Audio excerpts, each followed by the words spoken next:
All right.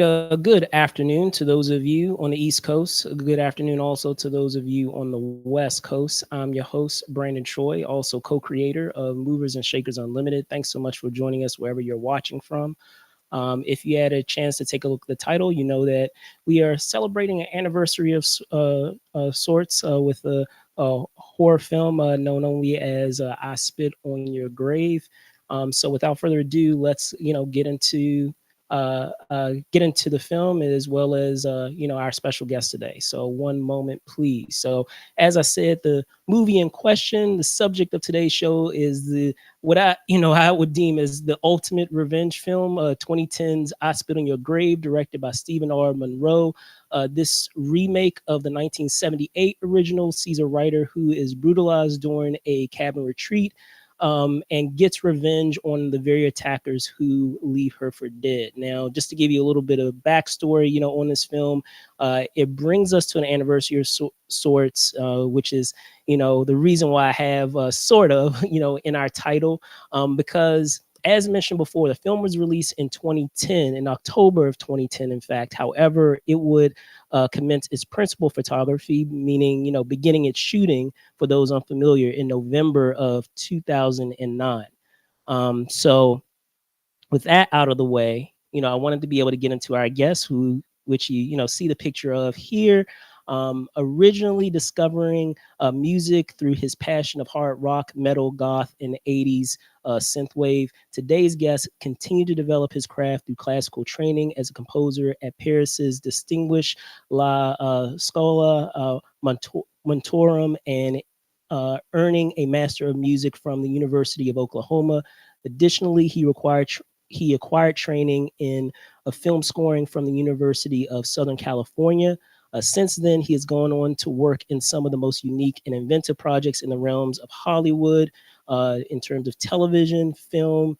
And just to give you an idea of his scoring credits, they include the likes of the biopic Chuck, Parallels, The Exorcism of Molly Hartley, Fox's Wayward Ponds, and of course, the subject of today's conversation, which is "I Spit on Your Grave," as well as the sequel, "I Spit on Your Grave 2," which as of last year passed its 10th anniversary, just to name a few of his credits. So it's without further ado that I'd like to welcome our guest to the show, composer Corey Allen Jackson. Let me bring him on now.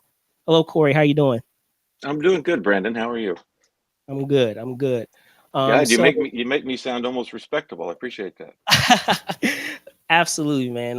As I said, it is a pleasure to have you on. I've been meaning to, get you on for a while now, and it's good that we were able to, have this workout to have you on now. I'm sorry that it took so long to get you on here because, as I said, I wanted to actually have you on this time, last year, to officially have our, anniversary with "I Spit in Your Grave" too, but.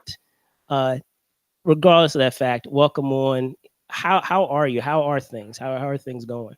Uh, Going pretty good. It's been a lot of movies since I spit on your grave, but Yes. uh, I've been taking a bit of time off this last year because the previous 5 years were just busy, busy, busy, Yes. and just needed to step back for a minute, Yeah. which has been really good. Okay. But yeah, getting back into it now. All right. Excellent. Excellent. So, to speak further on that, I just wanted to get started in talking about joining the project in and of itself, because I know a lot of times in terms of providing a score to a given project, it can have um, uh, different stages in which you are, joining that said project, depending on what your relationship is with, the director, or even, perhaps with a studio. Sometimes, you may start with it at the same time that it's, getting started, or before, because you're trying to brainstorm some things to do, with many of the characters, or maybe with a lot of the plot beats. But in some cases, you may come on after it's already wrapped. So can you Right. talk a bit about that process with this film? Well, I was notified by Steven when he he told me about this because he knew I was a bit of a horror person, and I guess right before principal photography, and I didn't see anything from it until I don't know first assembly or so. It was probably a 3 hour cut, maybe longer. The first time I saw Oh, everything, wow. Okay. um, I can't remember what didn't make it in, but I remember it was very very long, and so that was probably 30 days or so before I actually started writing a note. But it did give me time to stew over it as to direction um, that we wanted to go, and Okay. and talk to Stephen. You know, when I had something, bounce it off of him and say, give me the kibosh or not. So, but I remember on this one, I think I had done 4 or 5 with Stephen at this point, and but I still had to basically audition for this one.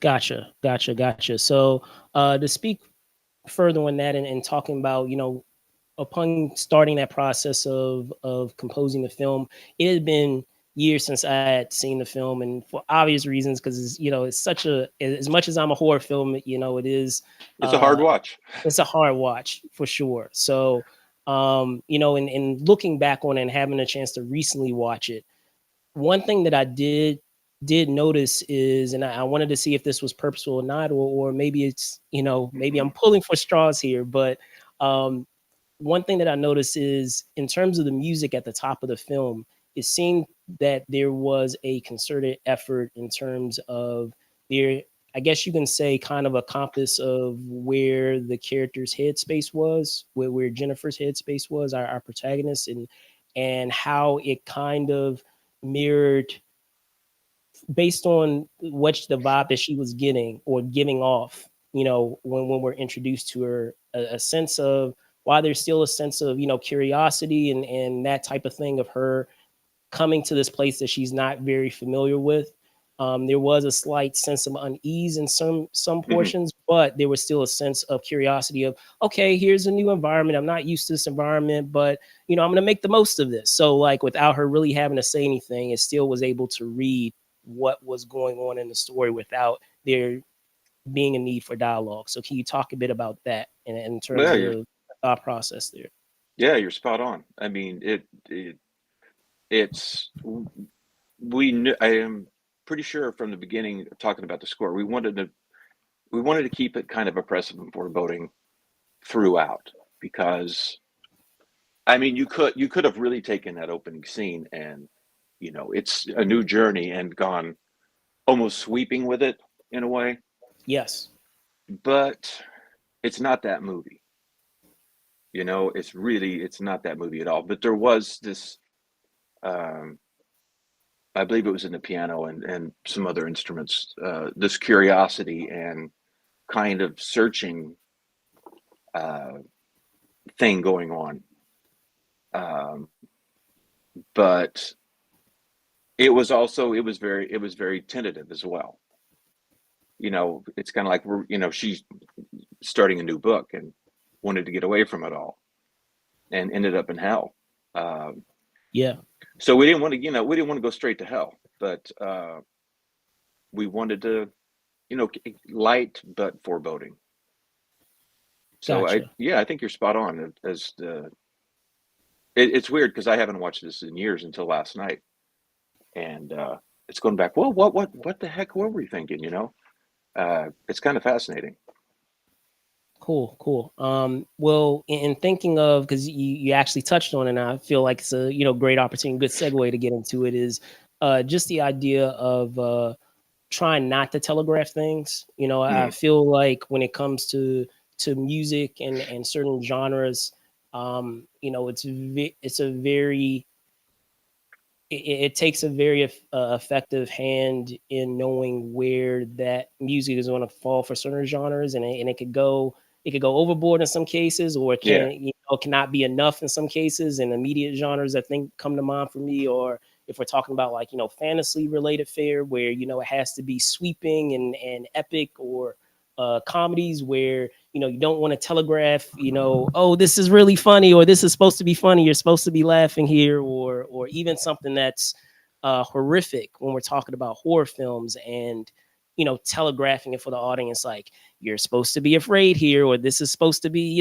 very frightening. I feel like with this film, and then it makes it all that more horrific, that obviously with the major action of the essay scene that you have within this film, that sets everything in motion, that it was absolutely raw. There's pretty much no music used, and I feel like that is far more frightening Hmm.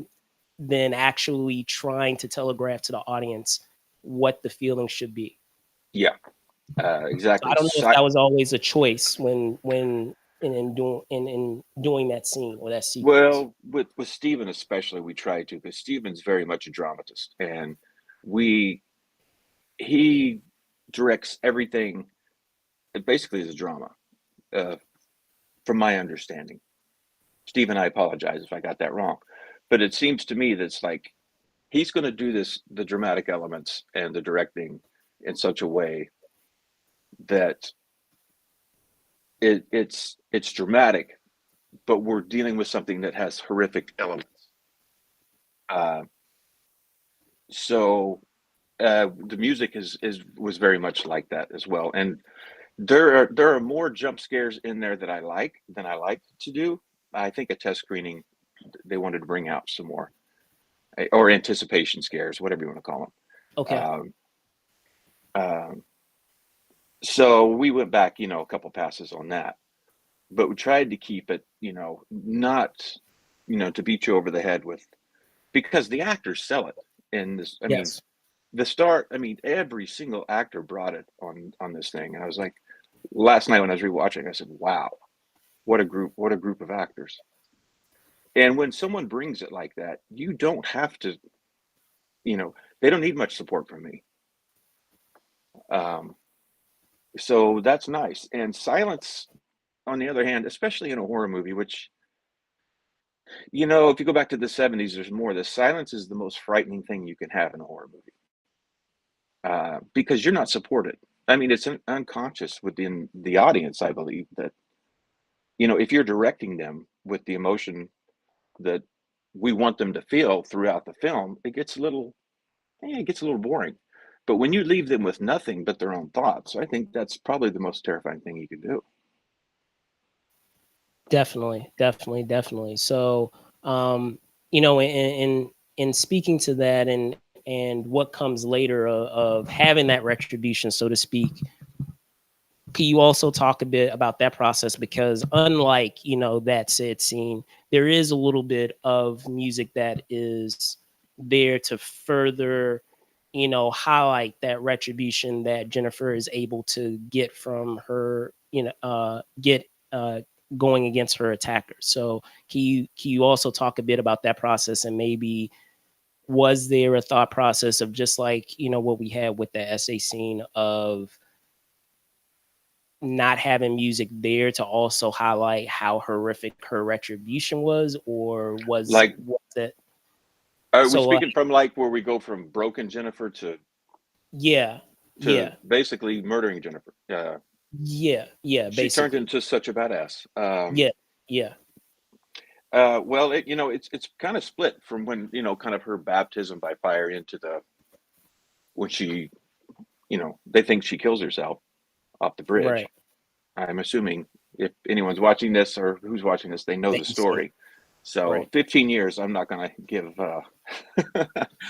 warning about what's going to happen in the movie, but from that point on, it really takes a turn. Uh, I don't know if we go back to the beginning music except at the end from that point Well, I would on. say not necessarily the beginning music, but I would say more so with deciding to have music. So, like, in each of Ah, those sequences where she's able to get back at each one, systematically getting back at each one of those attackers, there is, some music there, to that is there to, further. that I feel like it further highlights, the horrific Mhm. retribution that she inflicts on each of these attackers. But I guess my question is more so, was the choice always there to have a little bit of music there, or was it going to be similar to what transpired earlier when with the essay sequence, that there would be no music? Because I mean, I feel like though the retribution that she inflicts, while I feel like it is warranted based on how horrific the attack is that's on her, uh, it's still you know is arguably warranted. I'll just get into the idea of, was there a choice to use music there or no music there? Yeah, I think it was on those scenes. There was always an intention for music. Okay, It was. I think the really only roadmap on this, that type of thing is that it escalated in kind of severity. Um, what they did to her basically turning the tables to some extent of you know she would do to them. And when you've got what is that, probably 20, 30 minutes of just kind of a string from uh, when Matthew, the mentally handicapped guy, gets, we see him, and my God, what a performance from him, uh, to the sheriff is, kind of one long crescendo. So we always knew we wanted music, but it's like, I mean, it's real easy to go over the top instantly on that. So it's basically sure. just kind of trying to bring that in So, layered. Whether I was successful at that or not, you be the judge. But that's the intent. But gotcha. music was always planned on being. Uh, I actually think we added a little more later. Okay. It's been a while, so don't quote me on that, but I believe so. Okay. All right. Well, what I like to always do whenever I do any of these anniversary shows, Corey, is, in terms of being able to reflect on your past work, of talking about those things that you're most proud of, and perhaps things that you wish you would have been able to do differently. I feel like we're in an interesting circumstance here because you had a chance to do it again with to work on the sequel. So perhaps you have a different perspective in that regard versus other guests that I've had on, where perhaps they didn't do a sequel. They did this one film and that was it. Hmm. So in talking about that thing that you're most proud of, and perhaps those things that you want to do differently, I'll leave it up to you. Normally I do the most proud of part first, but if you like, we can do the part that you wish you could do differently, because perhaps you would have had an opportunity to do it when you worked on a sequel. With 15 years behind me on that, I would do everything different, to be honest. But Okay. um, but I didn't have I don't. I think I had 3 weeks to score that. Okay. So it was very quick. So when you get to that situation, I always go back and go, what was I thinking? You know, Yeah. or that's not a finished idea. Um, Basically, the whole open 20 minutes, I wish I'd have reworked. But the probably the moment musically that I'm most proud of is, I think it was called Matthew's Regret Mm, or okay. Lament. It's kind of that montage of him kind of just kind of Reflecting, yeah, reflecting on in the that whole, forest, in the, series of I guess they're in the events. bayou. Um, that one, and I kind of wish that would have been the template at the beginning Mm, of the movie, because I think that's, out of all the cues in it, I think that's the most well thought out idea musically and emotionally, dramatically. Uh, Personally, for me in the movie, um, and I think I would have grafted something like more of that, especially in the dramatic, the opening, the first hour of the movie, probably. gotcha. Gotcha. Gotcha. Probably Um, so. There's in turn. I mean, I remember there's one cue that I believe was just like edited during the mix. That I wasn't there, and I'm still trying to figure out what the point of that was. But that's the way it goes. yeah. But yeah, but there's a lot I would do. I would do different musically, but I wouldn't probably do any different tone wise, Okay. if that Okay. makes sense. Yeah, yeah, yeah, for sure, for sure, for sure. So in looking back, overall, with that film, and as you mentioned at the top, you said that you're you're on a sabbatical of sorts, right? Of just Yeah. taking a break. So now that I know a lot of times when there is that time spent away, just as were kind of teased there at the top, is that it allows creatively for you to get refreshed, so to speak. So have you already began that process of doing the next score? And if so, are you able to comment on what that is, perhaps? Or maybe you're still ongoing in this process of taking I've a got break. something coming up. Okay. It's too early, but I'm still not sure what it's even about. But Okay. uh, and I'm not sure if that one's with Steven. I'll have to check. Okay. Um, but it was just brought up to me the other day. So Oh, I'm kind of redoing everything in my studio and streamlining, basically. okay. Uh, so yeah, and that's been fun, learning new tools and stuff, because you do so many films and you just get to this point like, um, I can't think of another thing to write, and it's just I felt like I was doing the same score over and over again, Hmm. Yeah. No, I and was I was curious if that's what you were getting to, because with other folks that we've had on the show that compose music as well, I always find that idea fascinating, where you kind of have to audit yourself, right? Of trying to figure out, okay, this sounds like this score that I did on such and such a film. This sounds very much like this. I yeah, know sometimes, like, it's helpful in some cases with some folks that we've had on here, that they have assistant composers, and they have other folks there too. So sure, sometimes those folks can help audit them also. So however way you are able to do that, I'm sure it's an interesting process. yeah. When it gets busy, sure, I have help, and you know, and it's such a blast to have help. Uh, just to bounce something off somebody is, in the beginning, not so much. I wanted to do it all myself for some stupid reason. And if I and if I have time, I will. But if there's like three or four things going on at the same time, it's impossible. So you find good people to work with, and I've been lucky that way. Awesome, awesome. Well, Corey, I'm not going to take the rest of your Sunday. I really do appreciate you Ah, come hopping on, on man. and talking. I spit on your grave. Before I let you go, can you tell folks where they can find you? Uh, I don't even know where I am anymore. Kojak Music Instagram, and I believe on Twitter X, whatever it's called now, is Corey A. Jackson. All right, cool, Yeah, cool, awesome, awesome. and Facebook, but hardly ever on there. So, Gotcha, gotcha. Well, there you guys have it. Again, I want to thank Corey Allen Jackson for hopping on this show, in which we are reflecting on anniversaries of a multitude of awesome and memorable films. In this case, we had 2010's "I Spit on Your Grave." You can find me at Braden Choi ENT on X, which you see down below. There you go, and Brandon Choi underscore ENT on IG. With that out of the way, thank you guys so much for watching. Be safe out there, and see you soon, guys. Bye now.